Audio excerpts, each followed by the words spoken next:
IPL 2025లో చాలా అంచనాల మధ్య బరిలోకి దిగిన ఎస్ఆర్హెచ్ టీం అనుకున్న రీతిలో పెర్ఫామ్ చేయలేకపోయారు. కనీసం ప్లే ఆఫ్స్కి కూడా రీచ్ అవ్వకుండానే ఇంటికి వెళ్ళిపోయారు. సో దీంతోగా సీజన్ ఎస్ఆర్హెచ్ ఫ్యాన్స్లో డిసప్పాయింట్మెంట్ చూసాం. At the same time SRH team మీద కొంతవరకు ట్రోల్స్ కూడా వచ్చాయి. అంటే 300 కొట్టాలి అనే మైండ్ సెట్తో కాకుండా మ్యాచ్లు గెలవాలనే మైండ్ సెట్ ఆడాలని చెప్పి కొంతమంది జోష్యం చెప్పారు. కానీ నిజానికి ఇక సీజన్లో ఎస్ఆర్హెచ్ టీం యొక్క బ్యాటింగ్ అంటే బౌలింగ్లోనే ఎక్కువ ఫెయిల్యూర్ కనిపించింది. మెయిన్లీ షమీ బాగా పెర్ఫామ్ చేయకపోవడం, అలాగే స్పిన్నర్ విషయంలో కూడా ప్రాబ్లం రావడం చూసాం. ఎట్ ది సేమ్ టైం మన 4వ ఫారెన్ ప్లేయర్ విషయంలో కూడా ఎస్ఆర్హెచ్ టీం చాలా గ్యాంబ్లింగ్ తీసుకుంది. అంటే వాళ్ళు కన్సిస్టెంట్గా ఒక ప్లేయర్ మీద నమ్మకం పెట్టలేకపోయారు. బట్ ఎనివే చాలామంది నోటీస్ చేయని విషయం ఏంటంటే సీజన్ ఎండ్ అయ్యేసరికి చూసుకుంటే ఎస్ఆర్హెచ్ టీం బాగానే సెట్ అయింది. అంటే వాళ్ళు వరుసగా చివరిలో 3 మ్యాచ్లు గెలిచారు. అది కూడా వాళ్ళు తమ లాస్ట్ మ్యాచ్లో చూసుకుంటే బేపచ్చమైన పెర్ఫార్మెన్స్ ఇచ్చారు. ఇన్ఫాక్ట్ అపోనెంట్ టీంని 2 సందర్భాల్లో కూడా ఆల్అౌట్ చేశారు. సో ఎప్పుడైతే లాస్ట్ 2 మ్యాచ్లు ఎస్ఆర్హెచ్ టీం యొక్క బౌలింగ్ సెట్ అయిందో వాళ్ళు భారీ విజయాలు సాధించగలిగారు. దీంతో వాళ్ళు రాబోయే సీజన్లో అదే స్పిరిట్తో వెళ్తే సరిపోద్ది. మెయిన్ ఎస్ఆర్హెచ్ టీం ఎలాంటి పిచ్చి పనులు చేయకుండా ప్లేయర్స్ను బాగా రీటైన్ చేసుకున్నారు. వాళ్ళకి ఎవరైతే పెర్ఫామ్ చేయలేదో వాళ్ళని రిలీజ్ చేశారు. సో మేబీ మిగతా టీమ్స్తో కంపేర్ చేసుకుంటే ఎస్ఆర్హెచ్ రిటెన్షన్ ఎలా ఉన్నప్పటికీ వాళ్ళతో కంపేర్ చేసుకుంటే మాత్రం అద్భుతంగా ఉందని చెప్పుకోవచ్చు. అంటే గతంలో చూసుకుంటే ఎస్ఆర్హెచ్ వాళ్ళు చాలా షార్ట్ టెంపర్గా ఉండేవారు, మెయిన్ ప్లేయర్స్ వదిలేసేవారు. దీంతో వాళ్ళ టీం కన్సిస్టెన్సీ కోల్పోవడం, అలాగే ఫ్యాన్స్ నుంచి కూడా బ్యాక్ ఫైర్ అవడం చూసాం. కానీ ఐపీఎల్ 2026 కోసం చూసుకుంటే మాత్రం ఎస్ఆర్హెచ్ టీం తమ ఓల్డ్ మిస్టేక్స్ని రిపీట్ చేయలేదు. వాళ్ళ మెయిన్ ప్లేయర్స్ అందరినీ రీటైన్ చేసుకున్నారు. ఎట్ ది సేమ్ టైం ముందు చెప్పుకున్నట్టే వాళ్ళకి ఎవరైతే పెర్ఫామ్ చేయలేదో వాళ్ళని వదిలేశారు. ఫర్ ఎగ్జాంపుల్ షమీని తీసుకోండి, సరిగ్గా పెర్ఫామ్ చేయలేదు, వదిలేశారు. అండ్ అభినవ్ మనోహర్ చూసుకున్న, రాహుల్ చౌహార్ చూసుకున్న, వాళ్ళిద్దరు కూడా పెద్దగా పెర్ఫామ్ చేసింది ఏమీ లేదు. సో వాళ్ళ ముగ్గురు ప్రైస్ కలిపి చూసుకుంటే 16.4 కోట్ల రూపాయలు, విచ్ మీన్స్ ఎస్ఆర్హెచ్ టీం తమ మెయిన్ టీంని రిలీజ్ చేయకుండానే 16.4 కోట్ల రూపాయలు సంపాదించగలిగారు. అదే వాళ్ళు ఇషాన్ కిషన్ను లేకపోతే క్లాసన్ వదిలేస్తుంటే పరిస్థితులు వేరేలా ఉండేవి. మెయిన్ లెవెల్ వదిలేయబోతున్నారు అని రిపోర్ట్స్ రాగానే మిగతా ఫ్రాంచైజ్ ఎగబడ్డం చూసాం. అంటే క్లాసన్ మరి ఇషాన్ కిషన్ లాంటి వాళ్ళకి ఆప్షన్లో చాలా డిమాండ్ ఏర్పడుతుందని చెప్పి ఎస్ఆర్హెచ్ వాళ్ళకి అర్థమైంది. మరీ ముఖ్యంగా క్లాసన్ బైబ్యాక్ చేయడం అంత ఈజీగా ఉండదని చెప్పి వాళ్ళు అర్థం చేసుకున్నారు. అందుకే అతన్ని రిలీజ్ చేయలేదు. ఇక ఇషాన్ కిషన్ విషయంలో చూసుకున్న లాస్ట్ ఇయర్ పూర్ పెర్ఫార్మెన్స్ ఇచ్చాడు. బట్ స్టిల్ అతనైతే ఒక మ్యాచ్ విన్నర్. తనదైన రోజున వంటి చేత్తో మ్యాచ్ గెలిపిస్తాడు. ఇన్ఫాక్ట్గా సీజన్లో చూసాం ఆ ఫస్ట్ మ్యాచ్లోనే, అలాగే లాస్ట్లో కొన్ని మ్యాచెస్లో బ్రిలియంట్గా పెర్ఫామ్ చేశాడు. సో యాక్చువల్గా మనమంతా ఎస్ఆర్హెచ్ టీం యొక్క బ్యాటింగ్ అప్రోచ్ని తప్పట్టం, కానీ మెయిన్ ప్రాబ్లం వాళ్ళకి బౌలింగే. వాళ్ళ బౌలర్స్ ఎప్పుడైతే ఫెయిల్ అవడం మొదలు పెట్టారో వాళ్ళ బ్యాట్స్మెన్ మీద ప్రెజర్ పెరిగిపోయింది. మేము ఎంత పెద్ద స్కోర్ కొట్టినా సరిపోవట్లేదని చెప్పి ఇంకా అగ్రెసివ్గా ఆడడం స్టార్ట్ చేశారు. అదర్వైజ్ వాళ్ళ బౌలర్స్ కాన్ఫిడెన్స్ ఇవ్వగలిగితే ఎస్ఆర్హెచ్ బ్యాట్స్మెన్ మరి అంత దారుణంగా ఆడరు. ఎనివే ఎస్ఆర్హెచ్ టీం వదిలేసిన ప్లేస్లో చూసుకుంటే అందరికి కూడా రీజన్స్ కనిపిస్తున్నాయి. ఒక యాడమ్ జాంపర్ రిలీజే కాస్త ఆశ్చర్యపరిచింది. ఎందుకంటే ప్రజెంట్ ఉన్న ఓవర్సీస్ స్పిన్నర్స్లో చూసుకుంటే అతనే టాప్ క్లాస్ స్పిన్నర్. పైగా మీ దగ్గర 2.4 కోట్ల రూపాయలకు ఉన్నాడు. దీనికి అతను అట్టి పెట్టుకుంటే సరిపోయేది. కానీ ఇక్కడ ప్రాబ్లం ఏంటంటే ఎస్ఆర్హెచ్ టీం దగ్గర ఎక్కువ ఫారెన్ స్లాట్స్ లేవు. వాళ్ళైతే బ్రేడెన్ కార్స్ని కమిన్స్కి బ్యాకప్ ఉంచుకోవాలని చెప్పి ఫిక్స్ అయ్యారు. అండ్ ఈశాన్ మలింగా చూసుకుంటే పవర్ప్లేలో మెరుగ్గా వేస్తానని చెప్పి అతను కూడా అట్టి పెట్టుకున్నారు. వేరేజ్ మిగతా ఇద్దరిని చూసుకుంటే కమిండే మెండిస్ మరి యాడమ్ జాంపర్, ఇద్దరిలో ఒకరిని వదిలేయాలి అనే సిచ్యువేషన్ అయితే వాళ్ళకి ఏర్పడింది. ఎందుకంటే ఎస్ఆర్హెచ్ టీంకి అప్పటికే 5 ఫారెన్ స్లాట్స్ ఫిక్స్ అయిపోయాయి. Travis head, Klaasen, Pat Cummins, cars మరి ఈశాన్ మలింగా 5గురు సెట్ అయిపోయారు. దీంతో కమిండే మెండిస్ మరి యాడమ్ జాంపర్ ఇద్దరిని పెట్టుకుంటూ ఇంకొక ఫారెన్ స్లాటే మిగులుద్ది. కానీ ఆప్షన్లోకి మరీ ఒక ఫారెన్ స్లాట్తో వెళ్తే అంత మంచిది కాదు. పైగా ఎస్ఆర్హెచ్ టీం 2 యంగ్ ఇండియన్ స్పిన్నర్స్ని రీటైన్ చేసుకున్నారు, హర్షదీప్ మరి జేసన్ అన్సారీ. దీంతో వాళ్ళు ఏమనుకున్నారంటే 2 ఫారెన్ స్పిన్నర్స్ అవసరం లేదు, ఒకరిని వదిలేద్దామని చెప్పి అనుకున్నారు. అండ్ అందులో భాగంగానే జాంపర్ని వదిలేసి ఉండాలి. సో మేబీ ఎస్ఆర్హెచ్ టీం యొక్క పాయింట్ ఆఫ్ వ్యూలో చూసుకుంటే ఇది కరెక్ట్గానే కనిపిస్తుంది. బట్ వాళ్ళైతే ఒకటి డిసైడ్ అవ్వాలి.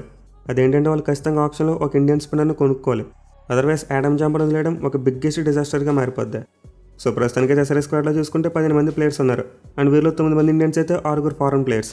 అండ్ వాళ్ళు ప్లేయింగ్ లెవెన్ చూసుకుంటే ఆల్మోస్ట్ ఫిల్ అయిపోయినట్టే కనిపిస్తుంది. లాస్ట్ 3 మ్యాచ్లు వాళ్ళు ఏ ప్లేయింగ్ లెవెన్తో ఆడారో ఆల్మోస్ట్ ఆ ప్లేయర్స్ అందరూ టీంలో ఉన్నారు. విచ్ మీన్స్ ఎస్ఆర్హెచ్ టీం దగ్గర ఆల్రెడీ ఒక సెటిల్డ్ ప్లేయింగ్ లెవెన్ కనిపిస్తుంది. సో దీంతో ఎస్ఆర్హెచ్ టీం ఆప్షన్లో మరి ఎక్కువగా ప్యానిక్ అవ్వాల్సిన అవసరం లేదు. మరి ముఖ్యంగా తమ దగ్గర 25.5 కోట్ల రూపాయల పర్సన్ చాలా స్మార్ట్గా యూజ్ చేసుకోవాలి.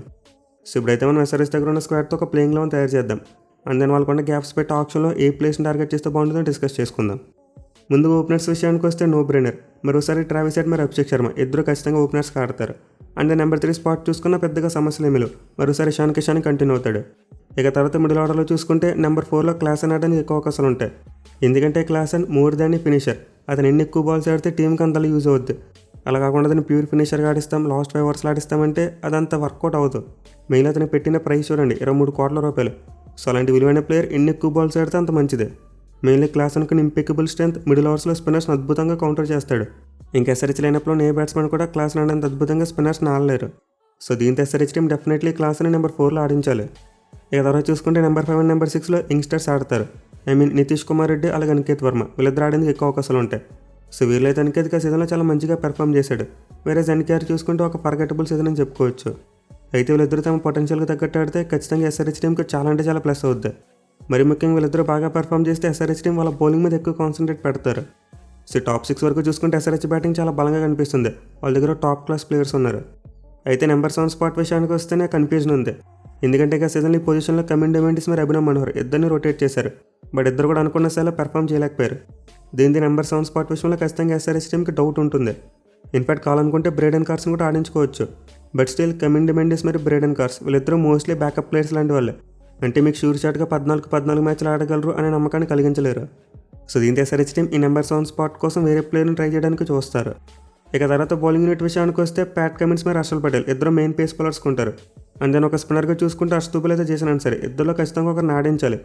ఎందుకంటే వీళ్ళిద్దరిని రీటైన్ చేసుకుంటే ఒక స్పాట్ని ఫిక్స్ చేసుకోవడం కోసం. అంటే సీజన్ మొత్తం ఒక స్పాట్లో ఇద్దరు స్పిన్నర్స్ను రొటేట్ చేస్తూ ఉండాలి. ఎవరు బాగా ఆడితే వాళ్ళని కంటిన్యూ చేయాలి, అదర్వైజ్ వేరే స్పిన్నర్తో రీప్లేస్ చేయాలి. సో డెఫినెట్లీ ఎస్ఆర్హెచ్ టీం ఇద్దరు యంగ్స్టర్స్ మీద నమ్మకం పెట్టాలి. ఇద్దరి కోసం ఒక స్పాట్ని ఫిక్స్ చేసుకోవాలి. ఇక చివరిగా నెంబర్ 11 స్పాట్ విషయానికి టాప్ బేస్లో మరో స్పిన్నర్ కావాలి. ఎందుకంటే మీరు ఎస్ఆర్హెచ్ లైనప్లో చూసుకుంటే ఒక స్పిన్నర్ కనిపిస్తున్నాడు. ఈవెన్ అభిషేక్ శర్మ ఆల్రౌండర్ అయినప్పటికీ ఈ మధ్యకాలంలో చూసుకుంటే ఎక్కువగా బౌలింగ్ చేయట్లేదు. దీంతో ఎస్ఆర్హెచ్ టీం ఖచ్చితంగా మరో స్పిన్నర్ని ఆడించాలి. అది కూడా జెన్యూన్ ఇండియన్ స్పిన్నర్ని తీసుకోవాలి. ఎందుకంటే మనం ముందే చెప్పుకున్నాం వాళ్ళైతే ఫారెన్ స్పిన్నర్ని ఆడించాలని మైండ్ సెట్తో లేరు. సో డెఫినెట్లీ ఎస్ఆర్హెచ్ టీంకు ఒక స్ట్రాంగ్ ఇండియన్ స్పిన్ బౌలర్ కావాలి. ఇక ఇంపాక్ట్ ప్లేయర్ విషయానికి వస్తే ఖచ్చితంగా ఒక పేస్ బౌలర్ని ఆడిస్తారు. అండ్ వాళ్ళకి ఆప్షన్స్ చూసుకుంటే వాళ్ళకి ప్రజెంట్ జయదేవ్ ఉనాద్కట్ మరి ఇషాన్ మలింగ్ ఉన్నారు. అయితే వాళ్ళు నెంబర్ 7 స్పాట్ కోసం ఒక ఫారెన్ ప్లేయర్ని తీసుకుంటే ఇషాన్ మలింగ్ని ఆడించలేరు. దీంతో వాళ్ళు ఈ టైంలో జయదేవ్ ఉనాద్కట్ని యాజ్ ఇంపాక్ట్ ప్లేయర్ వాడుకోవచ్చు. మరి ముఖ్యంగా అతను పవర్ ప్లేలో బౌలింగ్ మంచిగా వేస్తాడు. బట్ అగైన్ సమస్య ఏంటంటే ఉనాద్కట్ అంత కన్సిస్టెంట్ బౌలర్ కాదు. సీజన్ మొత్తం అతని మీద నమ్మకం పెట్టుకుని 14 మ్యాచ్లు ఆడించుకోవచ్చు అని భరోసా కలిగించలేడు. సో దీంతో ఎస్ఆర్హెచ్ టీంకి బ్యాకప్ ఇండియన్ ఫాస్ట్ బౌలర్స్ కూడా కావాలి. బట్ ఐడియల్గా చూసుకుంటే మాత్రం స్టార్టింగ్లో జయదేవ్ ఉనాద్కట్కి ఆపర్చునిటీ ఇవ్వచ్చు. ఎందుకంటే మీ దగ్గర ఉన్న మంచి లెఫ్ట్ ఆర్మ్ సేమర్ అతను. ఈ ప్లేయింగ్లోనే చూసుకుంటే మిగతా వాళ్ళందరూ కూడా రైట్ ఆర్మ్ సేమర్సే. దీంతో లెఫ్ట్ ఆర్మ్ ఆప్షన్ కోసం జయదేవ్ ఉనాద్కట్కి ఆపర్చునిటీ ఇస్తే బాగానే ఉంటుంది. ఒకవేళ అతను ఫెయిల్ అయితే అప్పుడు బ్యాకప్ ప్లేయర్ని తీసుకురావాలి. ఇక వీళ్ళే కాకుండా ఎస్ఆర్హెచ్ టీం స్మరణ్ రవిచంద్రన్ కూడా రీటైన్ చేసుకున్నారు. అంటే ఇతనైతే రీప్లేస్మెంట్కి వచ్చిన ప్లేయర్. అంటే యాక్చువల్గా ఎస్ఆర్హెచ్ టీం ఆప్షన్లో బై చేయలేదు. ఎందుకంటే స్టిల్ వాళ్ళైతే స్మరణ్ని రీటైన్ చేసుకున్నారు. సో దీనికి ఆబ్వియస్ రీజన్ అతని డొమెస్టిక్ పెర్ఫార్మెన్స్ బాగుంది. బట్ మరి అతను ప్లేయింగ్ లెవెల్లో డైరెక్ట్గా ఆడిస్తారంటే నేనైతే ఆడించరేమో అనుకుంటున్నా. ఎందుకంటే ఇప్పటికే వాళ్ళకి టాప్ 6 సెట్ అయిపోయింది. ఇంకా ఆడిస్తే 7లో ఆడించాలి. బట్ అలా చేస్తే వాళ్ళ బౌలింగ్ డెప్త్ తగ్గిపోద్ది. నెంబర్ 7 కోసం ఒక ఆల్రౌండర్ ఉంటే మంచిదని చెప్పుకున్నాం. మళ్ళీ బ్యాటింగ్ ఆల్రౌండర్ అయితే చాలా ప్లస్ అవుతాడు. సో దీంతో మోస్ట్లీ స్మరణ్ రవిచంద్రన్ ఒక బ్యాకప్ ప్లేయర్గా ఉండిపోవచ్చు. లైక్ అనికేత్ వర్మకు బ్యాకప్ ఆర్ ఇషాన్ కిషాన్కి బ్యాకప్ ఉండేందుకు ఛాన్స్ ఉంటుంది. ఇప్పుడైతే ఎస్ఆర్హెచ్ టీం తమ టీంని ఇంకా స్ట్రెంథెన్ చేసుకోవడం కోసం ఏ ప్లేయర్స్ని టార్గెట్ చేస్తూ బాగుంటుందో డిస్కస్ చేద్దాం. సో ముందుగా నెంబర్ 7 స్పాట్ విషయానికి వస్తే ఒక మంచి ఆల్రౌండర్ కావాలి. అది కూడా మ్యాచ్ని ఫినిష్ చేయగలిగే సత్తా ఉన్న ఆల్రౌండర్ అయితే చాలా మంచిది. సో ఈ క్వాలిటీస్ అన్ని బట్టి చూసుకుని టాప్ బేస్లో మన మైండ్లోకి రసెల్ వస్తాడు. ఎందుకంటే రసెల్ యాజ్ ఏ ఫినిషర్గా మ్యాచ్లను గెలిపించగలడు. అలాగే బౌలర్గా చూసుకున్న మంచి అసెట్ కాగలడు. మరి ముఖ్యంగా అతని బౌలింగ్లో ఒక గోల్డెన్ ఆర్మ్ అని చెప్పుకోవచ్చు. ఎప్పుడు బౌలింగ్కి వచ్చిన వికెట్స్ చేస్తాడు. సో డెఫినెట్లీ నెంబర్ 7 స్పాట్ కోసం అయితే ఎస్ఆర్హెచ్ టీంకి రసెల్ బాగా సెట్ అవుతాడు. కానీ సమస్య ఏంటంటే వాళ్ళ దగ్గర రసెల్ని అకామిడేట్ చేసేంత పర్స్ కనిపించట్లేదు. 25.5 కోట్ల రూపాయలు ఉన్నాయి. అండ్ వీటిలో రసెల్గా 15 కోట్లు పెట్టేస్తే స్పిన్నర్ను కొనుక్కోవడం చాలా కష్టమైపోద్ది. సో ఎస్ఆర్హెచ్ టీంకి అయితే మేజర్ టార్గెట్ ఒక గన్ స్పిన్నర్ను కొనుక్కోవడం. అండ్ దీనికోసం అయితే వాళ్ళకి ఆప్షన్లో రవి బిష్ణోయ్ ది బెస్ట్ ఆప్షన్గా కనిపిస్తున్నాడు. బట్ ప్రాబ్లం ఏంటంటే బిష్ణోయ్ ఎస్ఆర్హెచ్ టీంకే కాదు మిగతా టీమ్స్ కూడా బెస్ట్ ఆప్షన్గా కనిపిస్తాడు. సో దీంతో సార్ ఆప్షన్లో అతని ప్రైస్ విపరీతంగా పెరిగిపోయే ఛాన్స్ ఉంటుంది. మెయిన్ మనం ప్రీవియస్ వీడియోలో చెప్పుకున్నాం సిఎస్కే టీం అతని కోసం గట్టిగా ట్రై చేస్తారని చెప్పి. ఇన్ఫాక్ట్ రసెల్ కూడా వాళ్ళకి మంచి ఆప్షన్ అవుతాడని చెప్పుకున్నాం. సో ఎస్ఆర్హెచ్ టీం రసెల్ని కొనుక్కుందామన్నా అలాగే రవి బిష్ణోయ్ని కొనుక్కుందామన్నా ఖచ్చితంగా సిఎస్కే నుంచి చాలా పోటీ ఉంటుంది. దీంతో ఎస్ఆర్హెచ్ టీం వాళ్ళ దగ్గర ఉన్న పరిస్థితి ఇద్దరిని అకామిడేట్ చేయడం చాలా కష్టమైన విషయం. బట్ వాళ్ళు కనుక గట్టిగా ట్రై చేస్తే ఇద్దరిలో ఖచ్చితంగా ఒకటి దొరుకుతారు. రసెల్ కానీ బిష్ణోయ్ కానీ ఇద్దరిలో ఒకరిని కొనేయచ్చు. బట్ మిగతా స్పాట్ విషయంలో ఖచ్చితంగా కాంప్రమైజ్ అవ్వాలి. సో ఈ పాయింట్ ఆఫ్ వ్యూలో చూసుకుంటే ఆల్రెడీ ఎస్ఆర్హెచ్ టీం దగ్గర ఇద్దరు ఫారెన్ ఆల్రౌండర్స్ కనిపిస్తున్నారు. కమిన్ డిమెండిస్ మరియు బ్రేడెన్ కార్స్ ఇద్దరు ఉన్నారు. దీంతో నెంబర్ 7 స్పాట్ కోసం మరీ ఎక్కువగా ఇన్వెస్ట్ చేయడం అంత మంచిది కాదేమో అనిపిస్తుంది. అంటే ఆల్రెడీ ఇద్దరు ఫారెన్ ఆల్రౌండర్స్ని పెట్టుకుని మళ్ళీ రసెల్ కోసం 15 కోట్లు ఇస్తామంటే అది మంచి విషయం కాదు. వేరే స్పిన్నర్ విషయానికి వస్తే ఎస్ఆర్హెచ్ టీంకి డిస్పరేట్గా కావాలి. వాళ్ళకి వేరే ఆప్షన్ కనిపించట్లేదు. వాళ్ళు రీటైన్ చేసుకున్న ఇద్దరు స్పిన్నర్స్ కూడా యంగ్స్టర్సే. అండ్ వీళ్ళిద్దరు ఒక్కరిని మాత్రమే ప్లేయింగ్ లెవెల్లో అకామిడేట్ చేయగలరు కానీ ఇద్దరిని పెట్టుకోలేరు. సో దీంతో ఎస్ఆర్హెచ్ టీంకి స్పిన్నర్ విషయంలో వేరే ఆప్షన్ లేదు కాబట్టి ఆ స్పిన్నర్ని గట్టిగా టార్గెట్ చేయాలి. అంటే ఎట్టి పరిస్థితులు కూడా బిష్ణోయ్ని కొనడానికి ట్రై చేయాలి. లేదు ఒకవేళ బిష్ణోయ్ దొరకలేదు అనుకుంటే అప్పుడు నెంబర్ 7 స్పాట్ కోసం గట్టిగా ట్రై చేయొచ్చు. అంటే రసెల్ కోసం ఒకటి ప్రయత్నించవచ్చు. సో మీకు ఇంకా క్లియర్గా చెప్పాలంటే ఒకవేళ ఎస్ఆర్హెచ్ టీం రసెల్ని కొంటే స్పిన్నర్ విషయంలో కాంప్రమైజ్ అయిపోవాలి. అంటే బిష్ణోయ్ని కాకుండా మిగతా స్పిన్నర్స్ మీద ఫోకస్ పెట్టాలి. లైక్ విఘ్నేష్ పుతూర్, కుమార్ కార్తికేయ, కరణ్ శర్మ ఇలాంటి వాళ్ళని కొనుక్కోవాలి. అలా కాకుండా ఎస్ఆర్హెచ్ టీం బిష్ణోయ్ కొనగలిగితే ఆ నెంబర్ 7 స్పాట్ విషయంలో కాంప్రమైజ్ అవ్వచ్చు. ఆ ఫినిషర్ రోల్ కోసం లివింగ్స్టన్, గ్లెన్ మ్యాక్స్వెల్ లేదా డేవిడ్ మిల్లర్ లాంటి వాళ్ళని కూడా ట్రై చేసుకోవచ్చు. ఎన్నిపడాలి తక్కువ ప్రైస్తో వచ్చే ఫినిషర్ని కొనుక్కుంటే మిగతా ఇద్దరిని కూడా రొటేట్ చేసుకోవచ్చు. అంటే కమింగ్ డిమెండిస్ మరియు బ్రెడన్ కార్డ్స్ కూడా ట్రై చేసుకోవచ్చు ఒకవేళ ఇతను పెర్ఫామ్ చేయకపోతే. అలా కాకుండా రెస్సెల్ అంటే ఒక పెద్ద ప్లేని కొనేస్తే ఇంకా కమింగ్ డిమెండిస్ మరియు బ్రెడన్ కార్డ్స్ వీళ్ళిద్దరు out of the equation. So నాకు పర్సనల్గా ఏమనిపిస్తుంది అంటే ఎస్ఆర్హెచ్ టీమ్గా నెంబర్ 7 స్పాట్ మరీ అంత వీక్గా ఏమీ లేదు. వాళ్ళ దగ్గర ఆల్రెడీ ఇద్దరు క్వాలిటీ ప్లేయర్స్ కనిపిస్తున్నారు. దీంతో స్పిన్నర్ కోసమే గట్టిగా వెళ్ళాలి. ఎట్టి పరిస్థితుల్లో కూడా బిష్నర్ని కొనుక్కోవాలి. అయితే ఎస్ఆర్హెచ్ టీమ్కి కనిపిస్తున్న మరో సమస్య ఏంటంటే పవర్ ప్లే బౌలింగ్. ఎందుకంటే వాళ్ళ కొత్త బౌలింగ్ కోచ్ వరుణ్ ఆరోన్ కూడా దీన్ని అడ్రస్ చేశాడు. ఎస్ఆర్హెచ్ టీమ్కి పవర్ ప్లే బౌలర్ విషయంలో ప్రాబ్లం ఉందని చెప్పి. సో దీంతో వాళ్ళైతే ఆప్షన్లో పవర్ ప్లే బౌలర్ కోసం కూడా గట్టిగా ట్రై చేస్తారు. కానీ అగైన్ సమస్య ఏంటంటే ఆప్షన్లో అంత క్వాలిటీ పవర్ ప్లే బౌలర్స్ ఎవరు కనిపించట్లేదు. మరి ముఖ్యంగా ఇండియా నుంచి చూసుకుంటే అందరూ కూడా యంగ్స్టర్సే ఉన్నారు. సో ప్రజెంట్ అయితే వాళ్ళకి ఇండియన్ బౌలర్స్ విషయంలో చేతన్ సకర్ లాంటి ఒక లెఫ్ట్ ఆర్మ్ సీమర్ కనిపిస్తున్నాడు. అలాగే మిగతా వాళ్ళు చూసుకుంటే ఆకాశ్దీప్, శివం మావే, కుల్దీప్ సేన్, అలాగే ఆకాశ్ మధ్వాల్ కూడా ఒక మంచి ఆప్షన్ అవుతాడు. కానీ వీళ్ళు జెన్యున్ పవర్ ప్లే బౌలర్స్ మాత్రం ఆకాశ్దీప్ మరియు చేతన్ సకర్య, అలాగే శివం మావే కూడా కొంతవరకు వేయగలడు. అయితే గతంలో చూసుకుంటే వీళ్ళెవరు కూడా ఐపీఎల్లో సరిగ్గా పెర్ఫామ్ చేయలేదు. దీని ఎస్ఆర్హెచ్ టీమ్కి ఇండియన్ బౌలర్స్ విషయంలో మరి ఎక్కువ ఆప్షన్స్ లేవని చెప్పుకోవచ్చు. మేబీ వాళ్ళు ఏమైనా సయ్యద్ ముస్తక్ అలీ ట్రోఫీలో ఫైన్ చేయాలి. అంటే ఈ మంత్ 26 నుంచి అనుకుంటా సయ్యద్ ముస్తక్ అలీ ట్రోఫీ స్టార్ట్ కాబోతుంది. And most likely option date వచ్చేసరికి లీగ్ మ్యాచ్లు అయిపోతాయి. దీని 2 రోజుల టోర్నమెంట్ను క్లోజ్గా అబ్జర్వ్ చేస్తూ మంచి పవర్ ప్లే బౌలర్స్ను ఫైన్ చేసుకోవాలి. అదర్వైజ్ ఎస్ఆర్హెచ్ టీమ్ కనిపిస్తున్న మరో ఆప్షన్ ఫారెన్ పేస్ బౌలర్ కోసం వెళ్ళాలి. అంటే మీకు పవర్ ప్లే వేయడానికి ఒక ఫారెన్ బౌలర్ను కొనుక్కోవాలి. సో విషయంలో చూసుకుంటే ఎస్ఆర్హెచ్ టీమ్కి లుంగింగిడి చాలా మంచి ఆప్షన్ అవుతాడు. లేదు లెఫ్ట్ ఆర్మ్ సమ్మర్ కావాలనుకుంటే ఆస్ట్రేలియా నుంచి స్పెన్సర్ జాన్సన్ ఉన్నాడు. అండ్ దాని కనుక తీసుకుంటే ప్యాట్ కమిన్స్ అండర్లో బాగా పెర్ఫామ్ చేసే ఛాన్స్ కూడా ఉంటుంది. ఆర్ఎల్స్ మిగతా ఆప్షన్స్ చూసుకుంటే రేస్ టాప్లో మరి ముస్తాఫిజుర్ రహమాన్ లాంటి వాళ్ళు కూడా ఉన్నారు. లేదు రైట్ ఆర్మ్ సమ్మర్ అయినా పర్వాలేదు అనుకుంటే ముందు చెప్పుకున్నట్టు లుంగింగిడి ఉన్నాడు. ఆర్ఎల్స్ న్యూజిలాండ్ నుంచి మ్యాట్ హెన్రీ, జాకబ్ డెఫ్ లాంటి వాళ్ళు కూడా ఉన్నారు. కానీ బెటర్ ట్రూత్ ఏంటంటే వీళ్ళెవరు కూడా 14 మ్యాచ్లు గ్యారెంటీ ఇచ్చే ప్లేయర్స్ కాదు. అంటే ప్యాట్ కమిన్స్ మీద ఎలా అయితే నమ్మకం పెట్టుకుని 14 మ్యాచ్లు ఆడించేస్తున్నారో అలా ఆడించడం కుదరదు. మేబీ మీకు జాఫర్ ఆర్చర్, బోల్ట్ లేదా స్టార్క్ లాంటి వాళ్ళు అయితే కళ్ళు మూసుకుని ఆడించేసుకోవచ్చు. కానీ మీకు ఆప్షన్ బౌలర్ చూసుకుంటే అంత గన్ బౌలర్ ఎవరో కనిపించట్లేదు. సో దీని అడిగితే SRH team foreign pace bowler కోసం మరి అంత ఎక్కువగా పెట్టకపోతేనే బెటర్ అనుకుంటున్నా.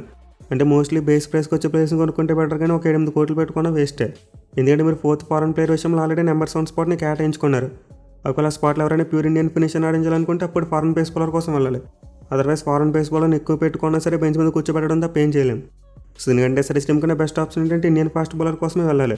అంటే జైదేవ్ ఉనద్కట్ ఆల్రెడీ ఉన్నాడని చెప్పుకున్నాం. దీని తోడు మరో క్వాలిటీ ఇండియన్ ఫాస్ట్ బౌలర్ని కొనండి అండ్ ఇద్దరిని రొటేట్ చేసుకుంటే సరిపోద్ది. సో మీకు అలానే ఆల్రెడీ ఒక ఫారెన్ ఫాస్ట్ బౌలర్గా ప్యాట్ కమిన్స్ ఉన్నాడు. దీంతో మరో ఫాస్ట్ బౌలర్గా కూడా ఫారెన్ ఆడిస్తామంటే మీ కాంబినేషన్ దెబ్బతింటుంది. అంటే నెంబర్ 7 స్పాట్ మళ్ళీ వీక్గా మారిపోయేందుకు ఎక్కువ ఛాన్సెస్ ఉంటాయి. సో ఎస్ఆర్హెచ్ టీమ్ కూడా బెస్ట్ ఆప్షన్ ఏంటంటే రవి బిష్ణు కోసం వెళ్ళండి.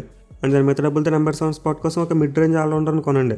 Like Livingstone, Maxwell or Michael Bracewell కూడా మంచి ఆప్షనే. లేదు డేవిడ్ మిల్లర్ను కొనుక్కుని ఏదో సంవాట్ ఫిక్స్ చేయొచ్చు.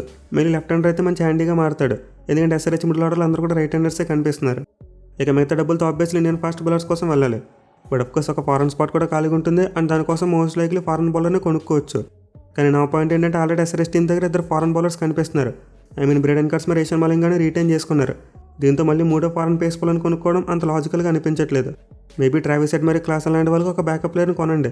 ఎందుకంటే మీకు బ్యాటింగ్లో చూసుకుంటే ఒక ఫారెన్ బ్యాట్స్మెన్ కూడా కనిపించట్లేదు. సో ఎస్ఆర్హెచ్ టీమ్ అయితే మోస్ట్లీ ఇండియన్ స్పిన్నర్స్ అలాగే ఇండియన్ ఫాస్ట్ బౌలర్స్ వీళ్ళ కోసం ఎక్కువ ట్రై చేయాలి. ఎందుకంటే వాళ్ళు రిటైన్ చేసుకున్న 6 ఫారినర్స్తో చాలా వరకు మేనేజ్ చేసేయచ్చు. అలాగే రిటైన్ చేసుకున్న ఫారెన్ ప్లేయర్స్ని పట్టించుకోకుండా మరి పెద్ద ఫారెన్ ప్లేయర్ని కొంటే ఇండియన్ వాల్యూ తగ్గిపోద్ది. బౌలింగ్ విషయంలో స్ట్రాంగ్ ఇండియన్స్ ఎవరు మీకు కనిపించరు.